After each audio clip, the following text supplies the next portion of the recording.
जी, बिस्मिल्लाहिर्रहमानिर्रहीम। अच्छा स्टूडेंट्स, आज हमारा जो ना अब आगाज़ करेंगे पाकिस्तान एंड यूरोपियन यूनियन के रिलेटेड जितने भी एमसीक्यूज़ हैं ये हम पढ़ेंगे। Pakistan establish the ties with the European Union in 1976 में। अच्छा, European Union granted the Pakistan GSP status in 2014 में दी, ये हम पहले भी पढ़ चुके हैं।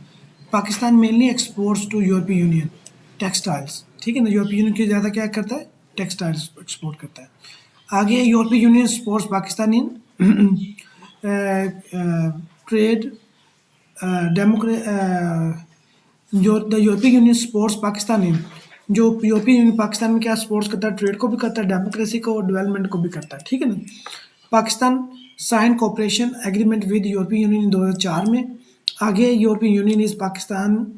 अब देखो यूरोपियन यूनियन के बारे में आपको क्वेश्चन पता होना चाहिए, यूरोपियन यूनियन में कौन कौन कितने कंट्रीज़ हैं, ठीक है ना। यूरोपियन यूनियन कब इस्टेब्लिश हुई ये पता होना चाहिए, इसलिए साथ साथ लिखते जाएँ, ठीक है। Pakistan relations with UK are influenced by Commonwealth. Pakistan major European trading partner is Germany. European Union has criticized Pakistan mainly on human rights and democracy issues. Pakistan diplomatic missions to the European Union is in Brussels, ठीक है। तो ये आपको अच्छी तरह से निश्चित करना है कि यूरोपियन यूनियन में कंट्री कितने हैं, यूरोपियन यूनियन कब इस्टेब्लिश हुई, ठीक है ना। और यूरोपियन यूनियन का जो मेन करेंसी है, इसके रिलेटेड क्वेश्चन जो है वो आपने करने हैं। मैं आपको बताता हूँ कौन कौन से हैं अभी।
अब देखो आपको शो हो रही स्क्रीन ये वाली, ये जो यूरोपियन यूनियन वाला फोल्डर मैंने ओपन किया है, ठीक है, हो रही है ना। European union was officially established on 1 नवंबर 1993, ठीक है। ये एक ट्रीटी था, मास्ट्रिक्ट ट्रीटी जो थी इसके तहत हुआ था। इसको कहते हैं also called the treaty on the European union, ठीक है। इसके तहत ये आपको भी याद करनी है। हिस्टोरिकल बैकग्राउंड में हम देखते हैं कि यूरोपियन यूनियन जो है इसमें टोटल जो कंट्रीज़ हैं वो आप कर सकते हैं, हाउ मेनी कंट्रीज़।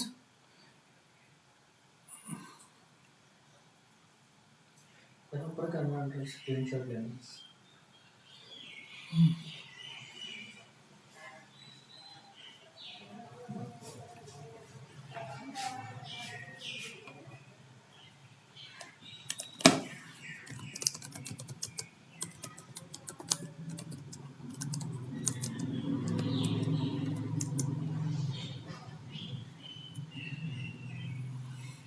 27 कंट्रीज़ हैं, मेंबर्स हैं इसके, ठीक है, 27 मेंबर्स।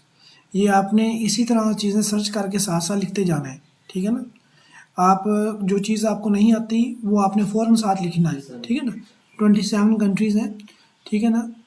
2025 में आज तक जो है यूरोपियन यूनियन में कितने हैं, 27 कंट्रीज़ हैं, उनके नाम भी हैं। तो United kingdom was a member but left the European union 31 जनवरी 2020 को उसने लेफ्ट कर दिया था, ब्रेग्जिट हुआ था।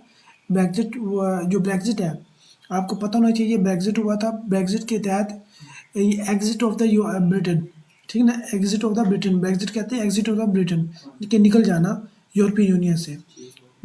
जो ब्रिटिश है, ब्रिटिश उनका वो निकल गया था यूरोपियन यूनियन से, ठीक है। तो आप कह सकते हैं कि ये यूरोपियन यूनियन है, उसके कितने 27 कंट्रीज़ हैं, ठीक है ना। और ये जो यूनाइटेड किंगडम है, यूके है, वो उसमें से निकल गया था 31 जनवरी को 2020 को। ये याद रखिएगा, ठीक है। तो ये भी क्या एमसीक्यू हमें पता चल गया ये इसका, और इसको आपने ज़हनशीन करना है, ठीक है। आगे चलते हैं।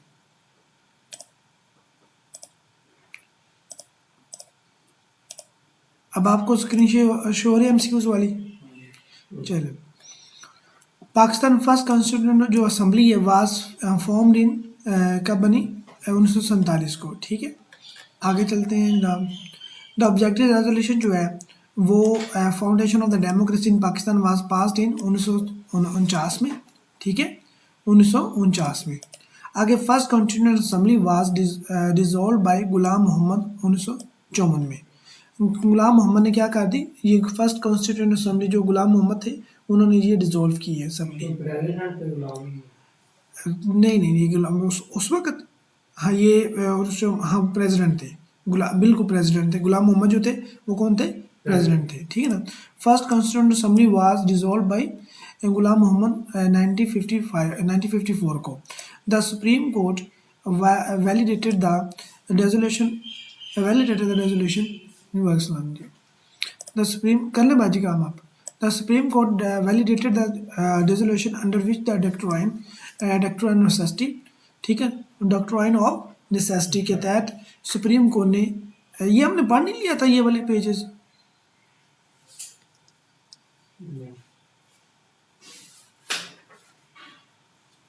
नहीं सर अभी नहीं पढ़े। अभी नहीं पढ़े, अच्छा ठीक है। ये आप, अच्छा चलो ठीक है। आगे आगे पढ़ते हैं जी। The first constitution of the Pakistan 1956 में आया, ठीक है। 1956 का constitution introduced with system, parliamentary system introduce करवाया। 1958 का जो मार्शल लॉ किसने इम्पोज किया था, सिकंदर मिर्ज़ा। बाद में वो अयूब खान ने उसका यानी कि संभाल लिया था, उसको टुक ओवर कर लिया था पावर को। अयूब खान इंट्रोड्यूस्ड विच कॉन्स्टिट्यूशन, 1962 का। 1962 का कॉन्स्टिट्यूशन जो है वो क्या है, हमें प्रेसिडेंशियल सिस्टम देता है, ठीक है ना। 1962 का कॉन्स्टिट्यूशन प्रेसिडेंशियल सिस्टम देता है हमें, ठीक है। The principle of democracy was introduced by Ayub Khan. General election 1970 के जो हुए थे उसने conducted under which regime, Yahya Khan के दौर में हुए थे। 1970 का जो इलेक्शन हुआ था, ये मेजोरिटी टू अवामी लीग को, जो अवामी लीग थे उसको यानी कि ये मेजोरिटी मिली थी 1970 के इलेक्शन में। अवामी लीग, यहाँ पे जो इधर कौन थी, पीपल पार्टी थी, और उधर दूसरी तरफ कौन थी, Awami League east India, east Pakistan में, ईस्ट और वेस्ट पाकिस्तान में। ईस्ट पाकिस्तान में अवामी लीग को मुस्लिम मुजीबुर रहमान की, ठीक है ना। Breakup of Pakistan 1971 led to emergency of Bangladesh, emergency of Bangladesh, Bangladesh वजूद में आया, ठीक है। अब देखो ना यहाँ पे भुट्टो ने नहीं मानी उनकी मेजोरिटी को, ठीक है। तो उन्होंने कहा फिर उधर आप, इधर आप, उधर हम, उन्होंने ऐलान कर दिया आज़ादी का, ठीक है। 1973 जो constitution was passed under Zulfikar Ali Bhutto. 1973 का constitution introduced with system, parliamentary system को इंट्रोड्यूस करवाया। 1977 martial law was imposed by general Ziaul हक।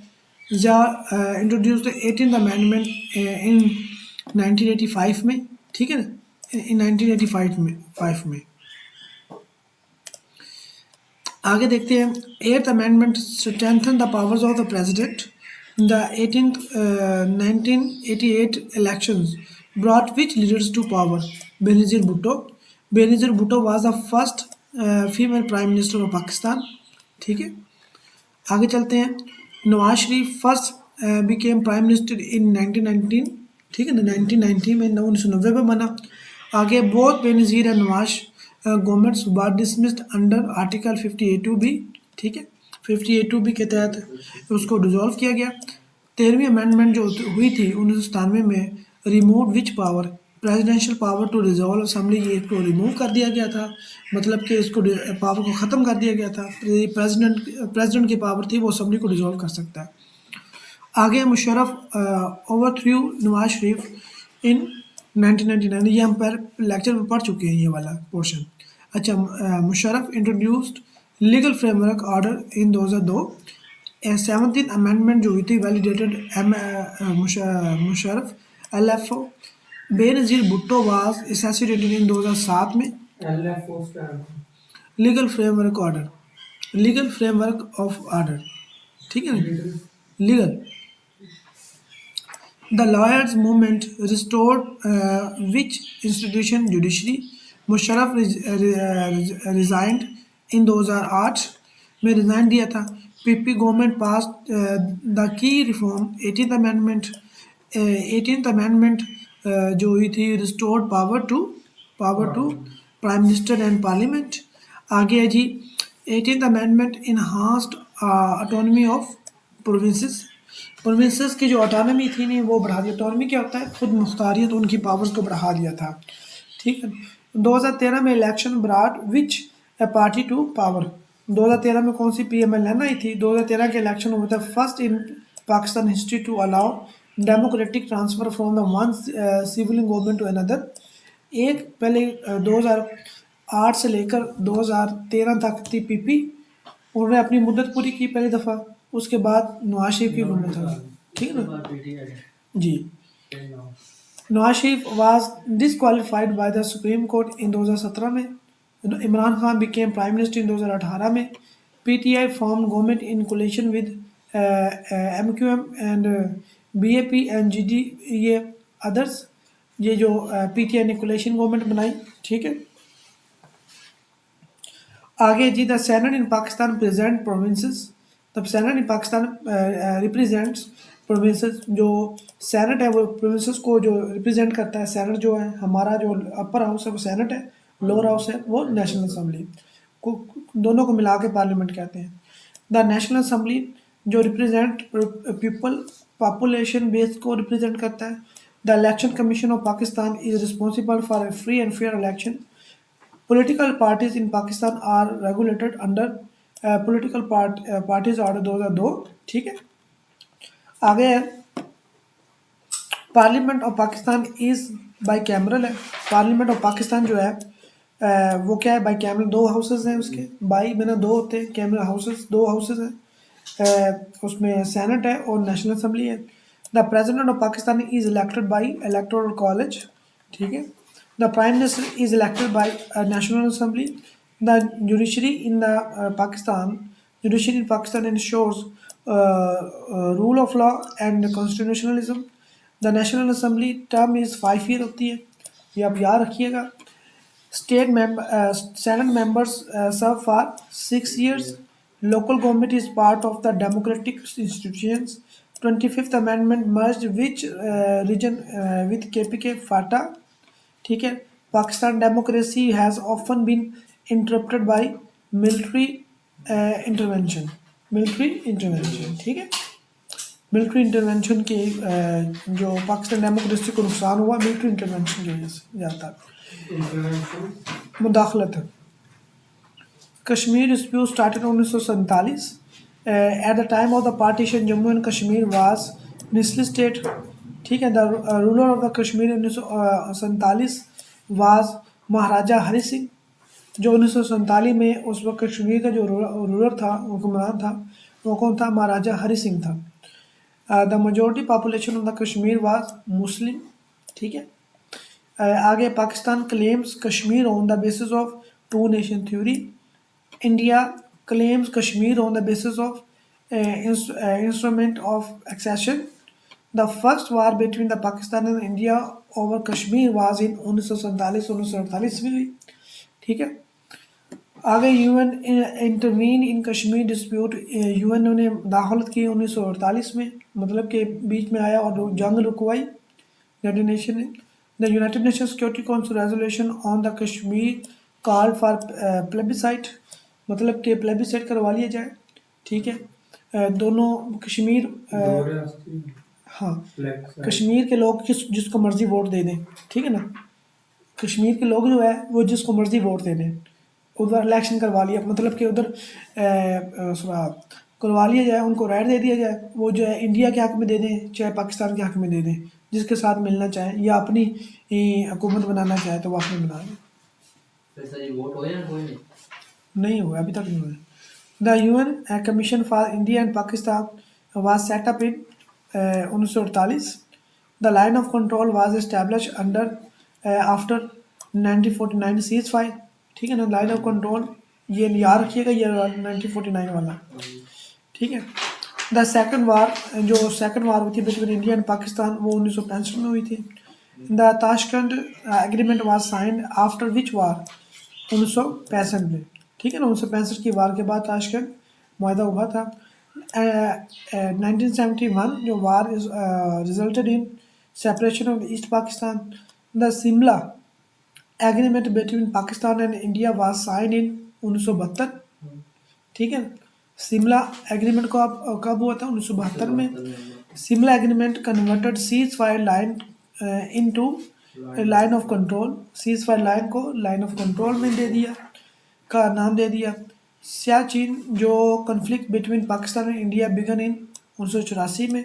The arm freedom movement in Kashmir started in 1989 में। 1990 में the Kashmir are remembered for militancy and the insurgency. Kargil conflict took place in 1999, ठीक है। कारगिल हुआ जब मुशर्रफ था army chief.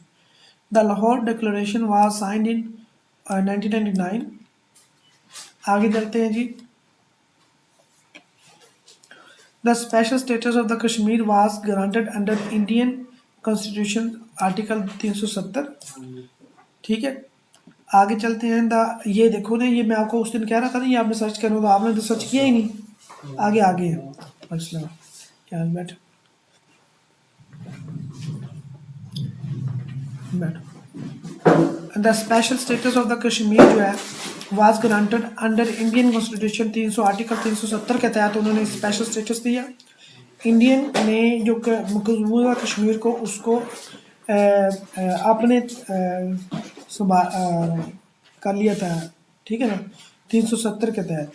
The special status of the Kashmir was granted under Indian constitution 370। The Article 35 of the Indian Constitution gave special rights of the Kashmiris. India revoked Article 370 in अगस्त 2019 में। 370 article ऐसा है जो special status देता है कश्मीर को Indian constitution के तहत। उस कॉन्स्टिट्यूशन के को उस आर्टिकल को इंडिया ने 2019 में ख़त्म कर दिया था, ठीक है ना, 5 अगस्त को, ठीक है, ख़त्म कर दिया था। तो वो उसको अपने अंदर जम कर लिया था कश्मीर को। After revoking article 370 India divided Jammu and Kashmir into 2 union territories, union territories में कश्मीर डिवाइड कर दिया। Pakistan observe Kashmir solidarity day 1990 में। Solidarity day, Kashmir solidarity day is observed on annually on यकजहती का दिन, हाँ जी, 5 फरवरी को मनाया जाता है, ये 5 फरवरी को, ठीक है। The largest city of the Indian occupied Kashmir is Srinagar. The largest city, Srinagar सबसे बड़ा है। The capital of the Azad Jammu and Kashmir Muzaffarabad है, ये भी बहुत इंपॉर्टेंट है, ये ना याद कर लीजिए। आज़ाद जम्मू कश्मीर का कैपिटल क्या है, Muzaffarabad. Azad Jammu Kashmir president and the prime minister are elected by Azad Jammu Kashmir legislative assembly, जो उनकी असम्बली है वो उससे क्या होता है, ये इलेक्ट होते हैं। The legislative body of Azad Jammu Kashmir is called legislative body, ठीक है ना, उसको कहते हैं। आगे चलते हैं जी। The Gilgit Baltistan assembly was establish 2009 में को इस्टेब्लिश किया गया। Pakistan office stance on the Kashmir is resolution as पर यूनाइटेड नेशन रेजोल्यूशन के जो यूनाइटेड नेशन है general assembly united security council ने रेजोल्यूशन पास की थी, उसके तहत जो वो फैसला आवाम के कश्मीर के अवाम करते हैं वो मंजूर है, उसके मुताबिक फैसला किया जाए। इंडिया पाकिस्तान का stance, India stance on the Kashmir after 1972 is bilateral issue under the Simla agreement. वो कहते हैं कि ये एग्रीमेंट के तहत ये दो कंट्रीज़ का आपस में मामला है, दोनों बैठ के आपस में खुद करेंगे इसको हल। आगे है 1948 to 49 1948 to 49 UN resolution was co-sponsored by USA and UK। आगे UN military observer group military observer group for India and Pakistan was set up in 1949 में। Which river flows through the Kashmir and enters Pakistan? Jhelum। ठीक है। Which two countries support Pakistan stance on the Kashmir in UN? China and Turkey. ठीक है ना। Pakistan call Kashmir the jugular vein. ठीक है ना। पाकिस्तान कश्मीर को शारक कहते हैं, ठीक है ना, शारक, पाकिस्तान की शारक है। आगे the black day on 27 October is observe because Indian troops landed in Srinagar. 27 October को ये मनाया जाता है। हाँ? आज का 27 अक्टूबर है। क्या बात है, याद कर लो। Black day is observed 27 October को मनाया जाता है। India troops landed in Srinagar में, ठीक है ना।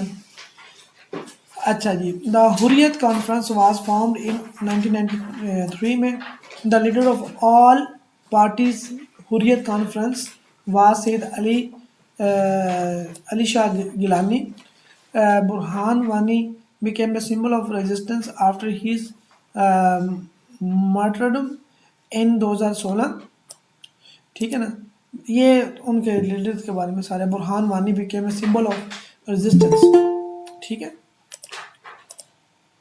ये कौन है? अच्छा जी, आगे 2008 में unrest in Kashmir was triggered by Amarnath land transfer controversy. ये अमरनाथ लैंड थी, इसको ट्रांसफ़र इससे इशू हुआ था, ये आपके रिलेटेड नहीं है। 2010 Kashmir unrest was triggered by killing of civilians by Indian forces. 2019 Pulwama attack led to the Balakot air strike. Balakot air strike हुई थी 2019 में जब पुलवामा हुआ था। इंडिया ने इल्ज़ाम लगाया था पाकिस्तान में, ये पाकिस्तान ने करवाया, हालांकि उन्होंने खुद हरामियों ने करवाया था। पाकिस्तान रिलीज इंडियन पायलट अभिनंदन इन 2019 में। Pakistan raise Kashmir issue at UN general assembly in every annual session. ठीक है ना। Pakistan raise Kashmir every annual session में पाकिस्तान रेज करता है इसको। ठीक है। यहाँ पे आप देखो, आपको पता चल रहा है Pakistan raise Kashmir issue at UN general assembly. General assembly जो है यूएनओ का एक आर्गन है, ठीक है ना। 6 आर्गन है, ये आप 6 आर्गन आपको याद होने चाहिए। सिक्योरिटी काउंसिल भी उसमें से एक आर्गन है। बाकी आपने इसको लिस्ट बनानी है आपने, ठीक है। आगे है जी, स्लोगन कश्मीर बनेगा Pakistan means Kashmir will become part of Pakistan. आगे है the final solution of the Kashmir dispute according to Pakistan is the क्या आ जाएगा,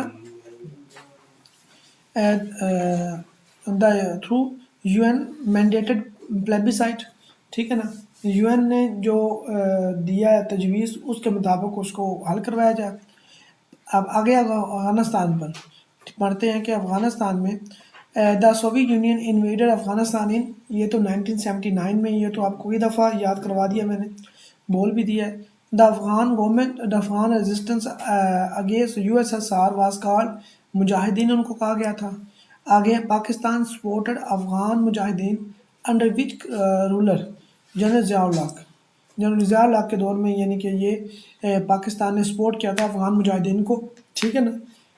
ये भी आप याद रखिएगा। The US support the provided aid to the Afghan mujahideen through CIA, Pakistan intelligence agency that played a key role in Afghan jihad was ISI। ठीक है। The Geneva accords on Afghanistan were sign in 1988। Under Geneva accord Soviet troops agree to withdraw by 1989। ठीक है। आगे चलते हैं जी। The Soviet withdrawal from Afghanistan completed in फरवरी 1989 में ये Soviet ने विड्रॉ कर लिया था, ठीक है, अपने ट्रूप से। और the Soviet Afghan war lasted for 10 years तक ये चलती रही war. Pakistan received how many Afghan refugees during the war? 3 to 4 million. The Afghan Jihad contributed to the rise of militancy and extremism in Pakistan. The civil war in Afghanistan after Soviet withdrawal started in 1989 में। Taliban emerged in Afghanistan in 1994 में। Taliban captured Kabul in 1996 में। The leader of the Taliban at that time was Mullah Muhammad Umar, ठीक है।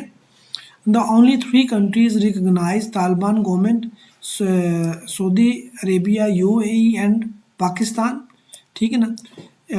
Recognise किया। The Al-Qaeda leader Osama bin Laden was based in Afghanistan during Taliban rule from 1996 to 2001।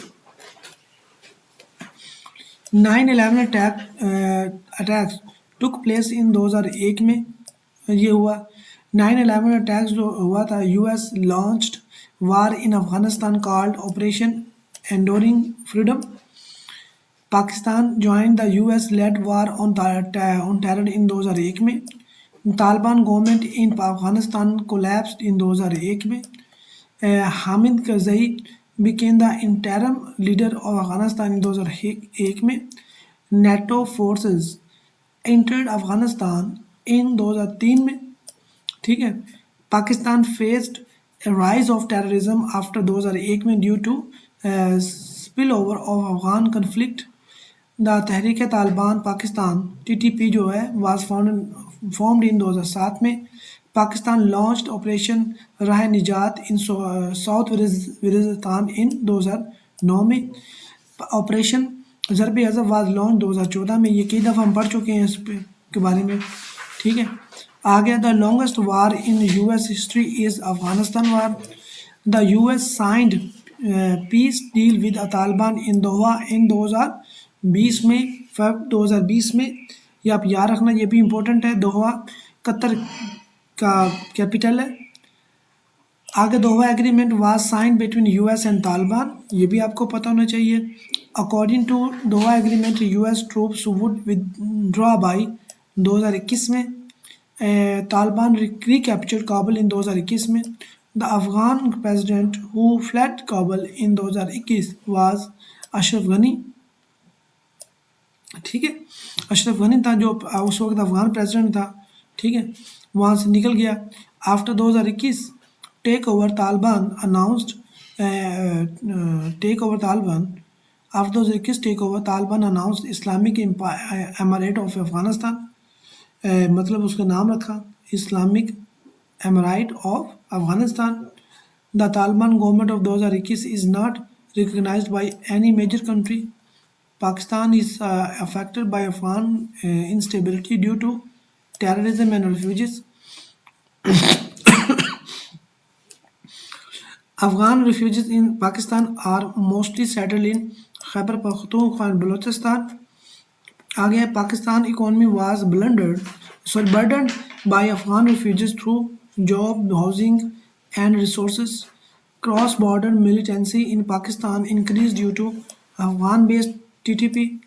Pakistan fenced its border with Afghanistan starting in 2017 में fancy करना शुरू की, border पर बाड़ लगाना। Pakistan Afghanistan border is called Durand line, ठीक है। Afghanistan does not recognise Durand line as a official border. Afghanistan इसको रिकग्नाइज नहीं करता। Pakistan played a role in bringing Taliban to the talk with United States. The Afghan conflict promoted which illegal trade in Pakistan, drugs and arms smuggling. Pakistan lost thousands of the civilians and soldiers in war on terror.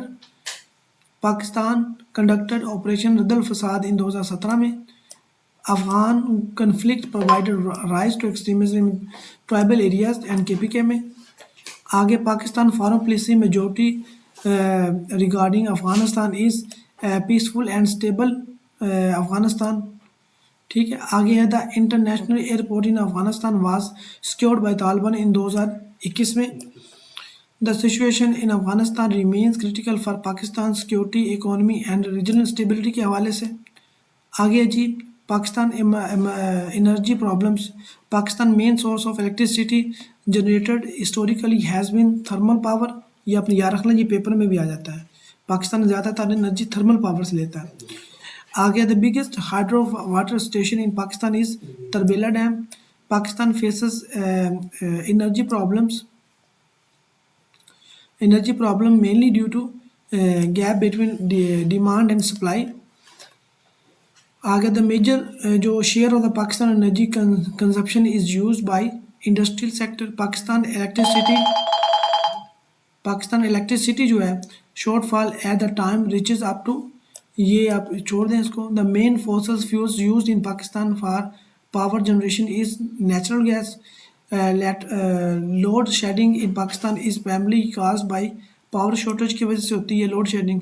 आगे the largest coal reserves of Pakistan are found in Thar desert. The Pakistan circular debt problem is linked with energy sector. Renewable energies potential in Pakistan is mainly in solar and wind। Renewable होता है जिनको, यानी कि जिसके हासिल करने से, बनाने से, चलने से क्या होता है, एनर्जी ज़ाया नहीं होती, एनर्जी कंज्यूम हो रही होती है। जो हम सोलर से, सूरज की एनर्जी तो हम ले रहे होते हैं सोलर प्लेट से, हमारा कुछ लग तो नहीं रहा होता ना उस पर। इसी तरह प्रोविंस रिचेस्ट और माहौल को भी नुकसान नहीं पहुँचता। The province richest in hydropower potential is Khyber Pakhtunkhwa। The Pakistan imports most of its oil from Middle East। The major factor behind high electricity tariffs in Pakistan is dependence on imported fuel। ठीक है, यहाँ तक काफ़ी अनाज 119 तक कर लिया हमने। इसको वाइंड अप करते हैं, और जो आप इस 119 से आगे हम इंशाल्लाह पढ़ेंगे और पास पेपर भी करते हैं साथ। ठीक है ना।